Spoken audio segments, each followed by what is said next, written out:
राणा सनाउल्लाह साहब ने स्टेटमेंट दिया और वो ये कहते हैं जनाब क्या ज़रूरत है इमरान खान को सुहेल अफरीदी से मिलवाने की।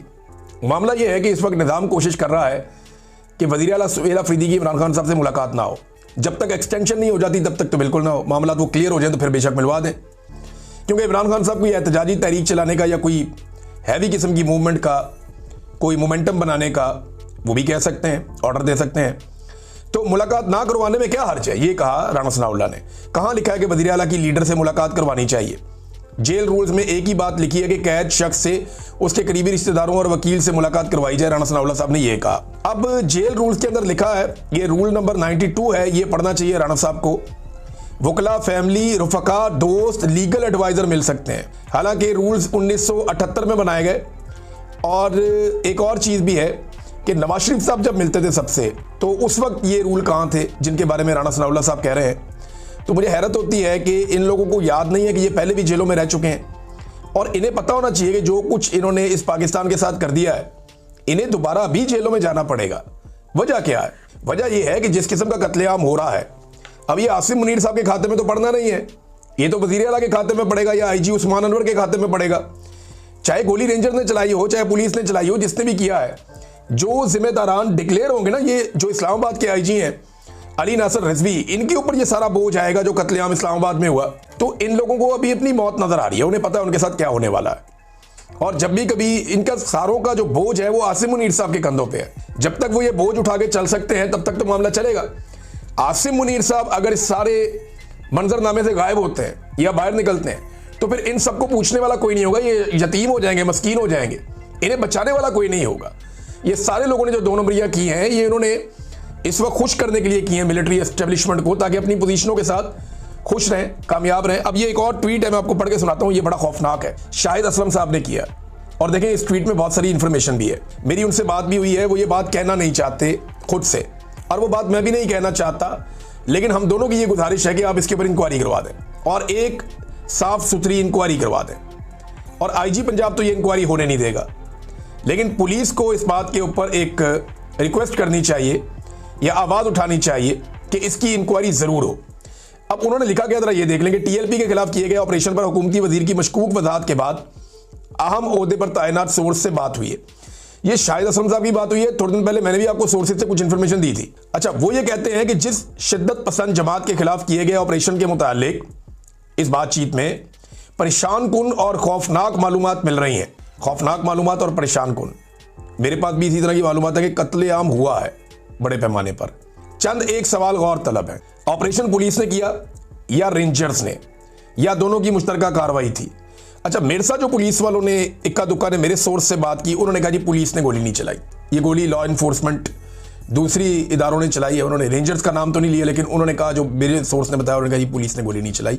हाँ, एक आधे बंदे ने कहा कि वहां रेंजर्स गोली चला रही थी। शिद्दत पसंद जमात से कौन सा असला, बंदूकें और पिस्तौल और गोलियां बरामद हुए, ये भी उन्होंने सवाल उठाया।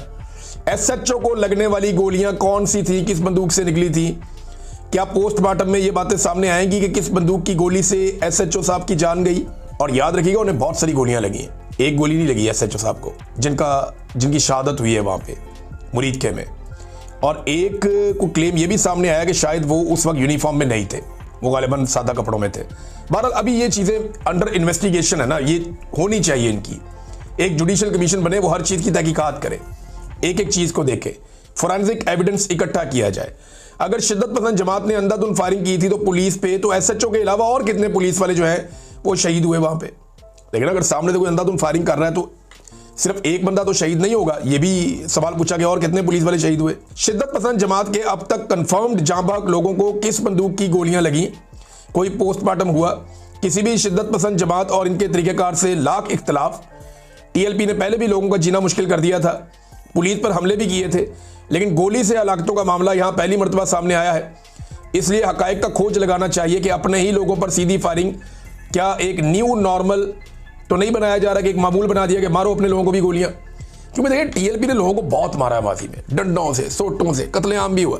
कई जुनूनियों ने जो कत्ल किए हैं TLP ने उसको ओन भी किया, लेकिन गोलियां नहीं चलाई। इससे पहले हमने ये नहीं देखा कि गोलियां मार रहे हैं लोगों को। यहां पे पहली मरतबा ये क्लेम सामने आया, इसकी जुडिशियल इंक्वायरी होनी चाहिए, पता चलना चाहिए। बहरहाल मुफ्ती मुनीब ने मुलाकात की है और मुलाकात के बाद मुफ्ती मुनीब साहब अब ठंड प्रोग्राम करने की कोशिश करेंगे और उन्होंने जो एक बयान जारी किया उसमें ये भी कहा कि मोहसिन नकवी साहब ने ठंडे दिल और दिमाग से हमारी बातचीत सुनी, तसल्ली के साथ बातचीत सुनी, कुछ चीज़ें तय पा गई हैं, दोबारा मुलाकात होगी। तो मुफ्ती मुनीर साहब ने आपको पहले भी कहा था कि हर मरतबा जब भी कभी कोई ऐसी सिचुएशन बनती है तो ये अपनी सर्विसेज पेश करते हैं पाकिस्तान की एस्टेब्लिशमेंट को, और उन्होंने एक मरतबा फिर सरकारी मुल्ला होने के नाते अपनी सर्विसेज पाकिस्तान की एस्टेब्लिशमेंट को पेश कर दी हैं। अब नादरीन, एक मरीम नवाज साहब फिर पकड़ी गई एक मरतबा। इनको पता नहीं क्या अजीबोगरीब आदत है, ये कोई ना कोई ऐसी हरकत कर देते हैं कि उसके थोड़े अरसे के बाद पकड़े जाते हैं। हाल ही में इन लोगों ने रौला डाल दिया, शोर मचा दिया कि जनाब मरीम नवाज ने बहुत बड़ा कारनामा कर दिया और इंपीरियल कॉलेज है लंदन का, उसका कैंपस जो है वो पहुंच रहा है यहाँ पे लाहौर में। नवाज शरीफ IT सिटी में इंपीरियल कॉलेज लंदन का कैंपस बनेगा, जिसमें 300 बेड का जदीद तरीन अस्पताल भी बनाया जाएगा, जिसका संगे बुनियाद नवंबर में रखा जाएगा। और ये वज़ीर आला मरीम नवाज की ज़ेर सदर इजलास के अंदर बताया गया। मरीम औरंगज़ेब ने इसको ट्वीट किया, PMLN ने इसको प्रमोट किया, मीडिया पे लोगों ने इसके ऊपर रौले डाल दिए। जब हर तरफ शोर मच गया तो उसके बाद जनाब लंदन से खबर आती है और वहाँ से इसकी तरदीद की जाती है। यानी ये अब मुतअद्दिद जगहों पे ये छप चुकी है तरदीद, और मरीम नवाज साहबा और उनका झूठ और उनकी टिकटॉकर टीम जो है उसका झूठ एक मरतबा फिर पकड़ा गया।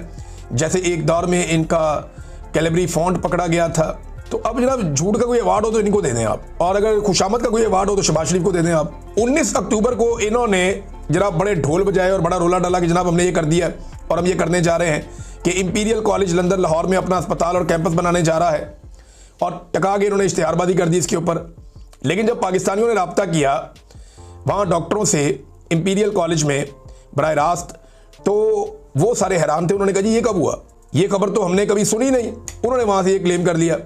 तो इस तरह ये मामला खुल गया और समझ से बाहर है मेरी कि जनाब इनको इतनी जल्दी क्या होती है नाचने गाने की और झूठ बोलने की, इनको आदत क्यों है। देखिए अगर तो बन रहा है तो वहाँ से खबर आ जाती है ना। अभी बहुत सारी जगहों पे ये खबर आ रही है।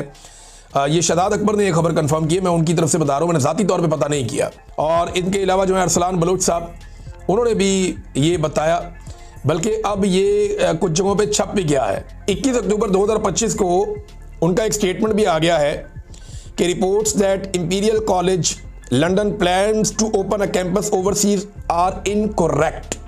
जनाब उनकी तो ये तरदीद भी आ गई साफ। उन्होंने कहा जी कि Imperial College has no such plans with all the universities campuses based in the UK। हमारा तो ऐसा कोई मनसूबा ही नहीं है। अब इन्होंने जनाब यहाँ खबरें चला दी, रोला डाल दिया।